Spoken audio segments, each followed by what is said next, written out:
Hey there. Okay, so we're diving into these atomic habits notes you've got. It's pretty amazing how much those tiny changes can add up over time, huh? It's true, consistency is key. What was it specifically in the book that caught your eye? Well, that story about the British cycling team really, it got me thinking. I mean, who knew that even just something like painting the inside of a truck white could actually lead to Olympic gold? It's a perfect example of what James Clear calls the aggregation of marginal gains. Even those seemingly insignificant, 1% improvements, they can actually compound into remarkable results over time. We see it in finance with compound interest, right? But Clear cleverly applies that to self-improvement. Oh, that's fascinating. So it's like that 1% is like gaining 1% on itself day after day, like a snowball effect. Exactly. And that's why, Clear argues that systems are even more critical than goals. Right. So goals, they give you a direction, but it's that system of tiny habits, those repeated consistently, that actually get you there. Okay, so it's not about trying to like overhaul your whole entire life overnight, but rather like designing your lifestyle in a way that kind of naturally nudges you toward improvement. Precisely. And that's where these four laws of behavior change come in. Make it obvious, attractive, easy, and satisfying. These laws provide a framework for, well, not just building good habits, but also for dismantling those pesky bad ones, those by just flipping the script. Okay, so let's kind of unpack these a bit. So the first law, make it obvious. How does that actually work like on a brain level? Well, so our brains are hardwired to look for, to seek out these cues in our environment, right? And these cues, they trigger cravings, which then lead to responses, our habits, basically. Hmm. And then finally, those rewarding feelings that kind of reinforce the entire cycle. So if I'm trying to establish a new habit, I need to make the cue for that habit super, super clear, like impossible to miss. Exactly. Think of it like, that pointing and calling system that train operators use in Japan. I think so, vaguely. So they'll like physically point at signals and then vocalize commands. It might seem simple, Mhm. but that very deliberate action, it drastically reduces errors. Oh, wow. Yeah. So it's like giving your brain this giant like neon sign flashing, "Hey, it's time for this habit." Like instead of just hoping you'll remember, Mm. you're actually setting yourself up for success. Precisely. One technique Clear recommends is using implementation intentions. Instead of saying something vague like, oh, I'll meditate more, you'd say, I'll meditate for 10 minutes every morning in my living room. Ah, so you're taking like all of the guesswork out of it, like making it a non-negotiable part of your routine. Like if you were scheduling that super important meeting, but for your own like self-improvement. Exactly. And then there's also habit stacking, which I think you mentioned was interesting to you. Oh, yeah. It's like, I don't know if this is a good example, but it's like how I always make my to-do list for tomorrow right after I finish work. It's like one habit just flows naturally into the next. Well, you've already got a head start. So you're tapping into the power of those existing neural pathways, Mm. which makes it way easier for your brain to just kind of adopt that new behavior. Okay, so that makes a lot of sense. You're Yeah. working with your brain's natural tendencies, not against them. Exactly. And that's also where environment design comes into play. Right. If I wanted to play guitar more often, maybe I should just leave it out on a stand instead of tucked away in its case, like out of sight, out of mind. You got it. We often underestimate how much our environment actually shapes our behavior. Hmm. Think about it. It's like my kitchen counter. If I've got like a stack of mail there, I'm way more likely to just let it like pile up. But if it's clear, I feel like I'm more inclined to just deal with things right away? So how does that make it attractive part come into play with all this? Well, this is where it gets really interesting. It all comes down to dopamine. Our brains are wired to like seek out pleasure and avoid pain, right? Yeah. Right, that makes sense. We're all chasing that dopamine hit one way or another, Yeah, right? exactly. And we can actually use that to our advantage. There's this clever little tactic called temptation bundling. It's all about linking something you need to do with something you want to do. Okay, wait. That sounds kind of familiar actually. Could you give me an example? Okay, so let's say you only allow yourself to watch your favorite show while you're walking on the treadmill. You're way more likely to stick with that workout because you're pairing it with something that you actually find enjoyable. Oh, right. Yeah, I've totally done that. I just never, I don't know, I didn't realize there was an actual name for it, though. I always thought I was just being sneaky with myself or something. Well, you're actually tapping into a pretty powerful psychological principle. Hmm. Clear also talks about this idea of surrounding yourself with a culture where your desired behavior is just like the norm. Basically, if you want to build a certain habit, you should try to hang out with people who are already doing it. Yeah, it's like that saying, you're the average of the 5 people you spend the most time with. Exactly. So you start to, like, unconsciously adopt the habits and mindsets of those around you. On the flip side, if you're trying to break a bad habit, Clear suggests you should try, like, reframing your thinking. So instead of focusing on what you're giving up, try to highlight those positive outcomes of, ditching that habit.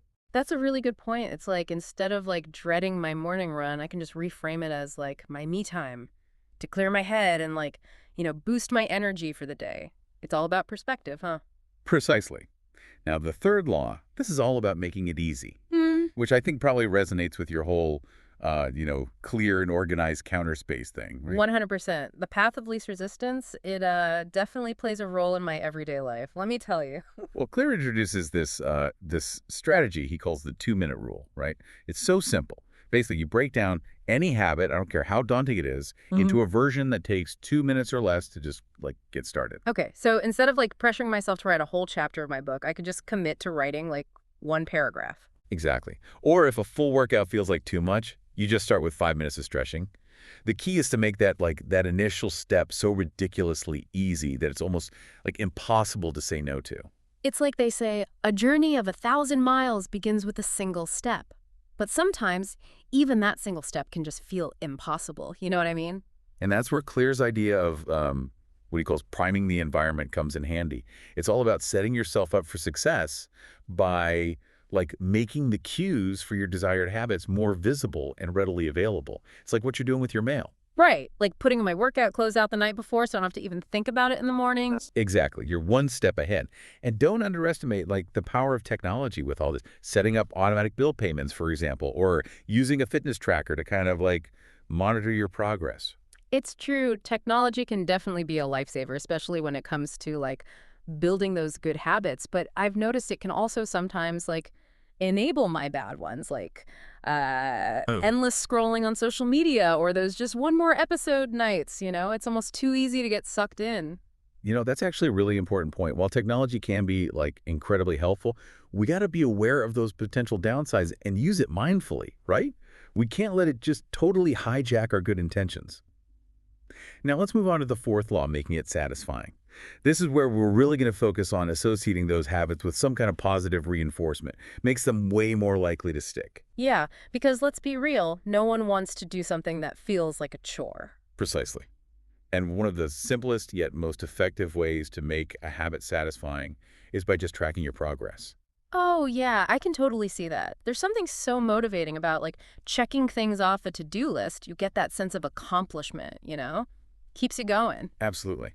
Clear suggests using, like, habit trackers, journals, or even just a simple calendar to kind of mark off those successes. It's like giving yourself those little gold stars for good behavior, just like we got when we were kids. That's a great way to put it. I like that. I'm all about celebrating those small wins. And what about that whole habit contract idea? Ah, yes.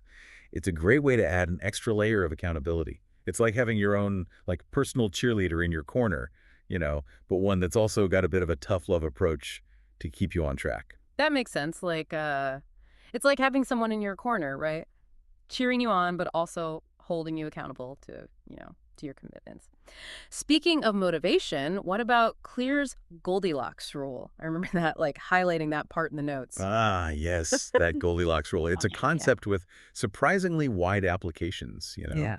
But in the context of habits, we're talking about finding that sweet spot of challenge, that perfect balance that keeps you engaged without making you feel overwhelmed. Yeah, yeah. Like, it reminds me of trying to find like the right workout class. Like if it's too easy, I just get bored. But if it's too hard, I just feel defeated before I even start. Exactly. So think about a habit you've been wanting to build, right? Is it something that, like, feels exciting and challenging? Or are you already feeling, like, a sense of dread just thinking about it? Finding that sweet spot, that can make all the difference. And here's a thought-provoking point from Clear. He says, the real enemy of success isn't failure, it's boredom. Oh, wow. That's really interesting. And I mean, I can see how that applies to habits, right? Like it's so easy to be all gung ho at first, but then, that initial enthusiasm just kind of fizzles out. Precisely. So how do we combat that? Well, Clear recommends regular reflection and adjustments along the way. It's a continuous process, really, of, fine-tuning your approach. identifying what's working and tweaking what's not. So it's like having like a performance review, but for my habits. Exactly. And speaking of reviews, Clear also really emphasizes how important it is to focus on identity rather than just outcomes. Like he argues that our habits, yeah, they shape who we are, but also who we believe we are.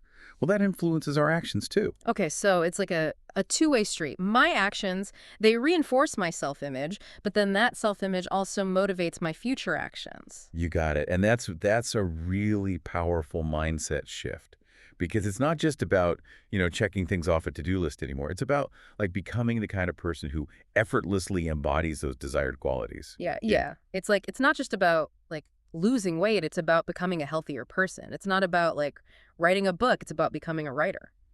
That's a way more inspiring way to think about it, for sure. Exactly. It becomes this like, exciting journey of self-discovery rather than just a rigid set of rules that you have to follow.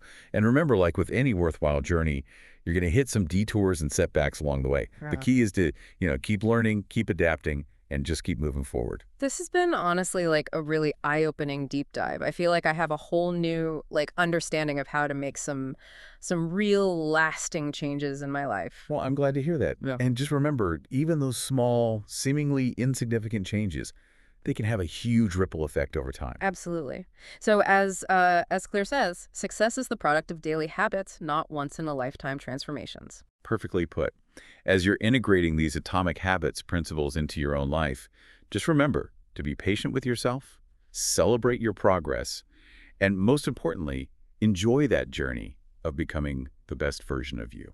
Well, this deep dive has definitely given me a lot to think about. Thanks for breaking it all down with me. My pleasure. This has been another deep dive. We'll catch you all next time.